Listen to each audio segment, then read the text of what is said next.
जैसे हमार पहल की पतो लक्ष्मी रहे वैसे ने हमार दूसर पतो लक्ष्मी मिल गई बिया। वो आपकी पत्नी है कि आपके दोस्त की पत्नी है? हम पतो बाकी तू के हो? उहे तो हमो कहता नहीं कि हम पतो तो के। जैसे तू हमार बीबी वैसे तू हमार बीबी। इतना बड़ धोखा। जब तक ऐसा घिसल पिटल कहानी लेके आई तो ना कोनो एक्टर कैरियर बन पाई, ना कोनो एक्ट्रेस नया पहचान मिल पाई, और एल्बम इंडस्ट्री ही हमेशा भोजपुरी में डोमिनेट करत रह जाए। जितना भी भोजपुरी के देखे वाला लोग बा उ सब के सांझे बिहान चैनल पे स्वागत बा। आज हम जो ना फिल्म के ट्रेलर के रिव्यू करे खातिर आए बनी। ये फिल्म के नाम सौतन, और इस सौतन फिल्म के एक्ट्रेस यानी कि अभिनेत्री के रोल में बाड़ी संचिता बनर्जी, रितु सिंह, और वही जे एक्टर यानी कि अभिनेता के रूप में बाड़न विक्रांत सिंह। ये फिल्म के नाम से ही रउआ सभे परिचित हो गए खबजा के फिल्म में कहानी का बा।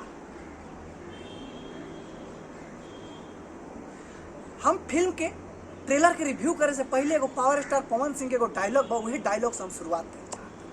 पवन सिंह के एगो डायलॉग बा जौन के स्टेज शो में कहले रहा कि भोजपुरी में तोहनी के नया का करबस, वे करबस कि जौन हम कह देले बानी, जौन हम लकीर खींच देहब वही पर तोहनी के चलबस, वही पर तोहनी के रेंगबस।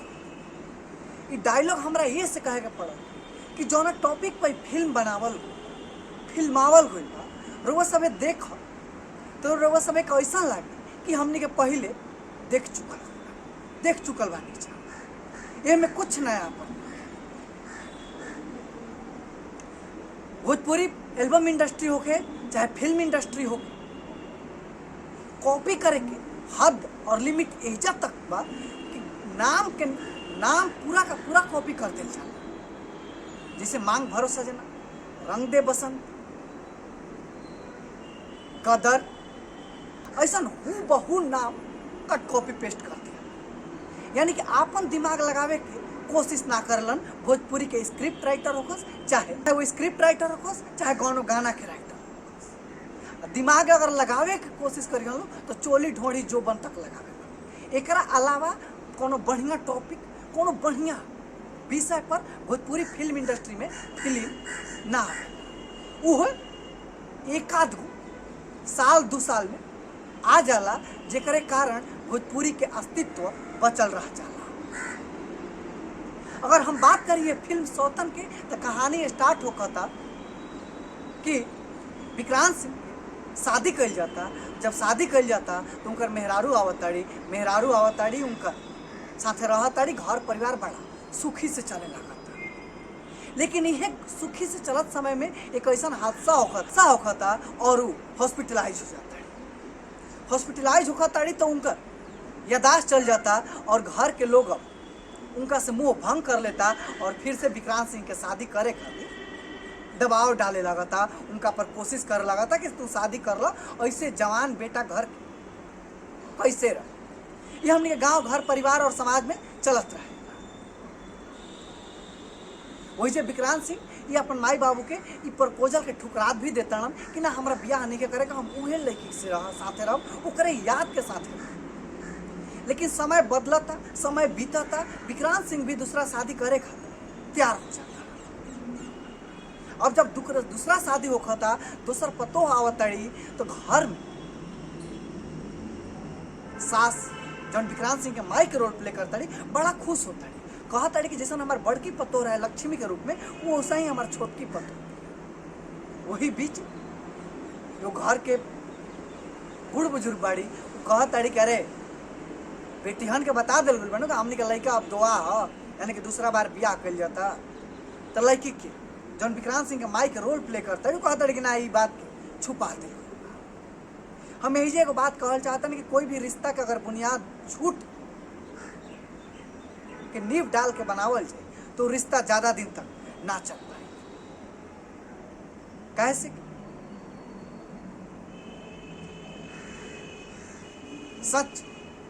सच ही होला और एक दिन सच जग जाहिर हो जाए। ऐसे ही जब दूसर की पत्नी के साथ विक्रांत सिंह रहे लगा पूरा परिवार हो जाता वैसे ही तब तक हॉस्पिटल में जो उनकर पहली पत्नी एडमिट बाड़ी उनका होश आवता और फिर वो घर के तरफ रुख कर लेता। वही हॉस्पिटल में उनका के डॉक्टर भी बतावता कि तू 4 महीना के प्रेग्नेंट बाड़ी। अभी जब घरे आवताड़ी तो घरे का हस्र होता, का स्थिति उत्पन्न होता, का कहानी में रोमांच और रहस्य रहता, ये फिल्म में बतावल गइल बा और दर्शावल गइल बा। ई ट्रेलर देखला के बाद हमरा पता चला और हमरा ऐसा लागल बा। अगर हम बात करें पूरा ओवरऑल ट्रेलर के तो ना कहानी में कुछ नयापन बा, ना एमे कोनो डायलॉग में ताकत बा, ना कहीं गाना बा, ना कोनो ऐसा सीन बा जौना के देख के रोवे लागी कि ना ना ना ई तो हमार करेजा खखोरते बस। ऐसा लागता कि भोजपुरी में भेड़ चाल चले के आदत हो। सास पतोह, देरानी जेठानी, ननद, सौतीन, एकरा अलावा कोनो टॉपिके नहीं। का हमने के भोजपुरी समाज चाहे भोजपुरिया ऑडियंस ये सब देखल चाहता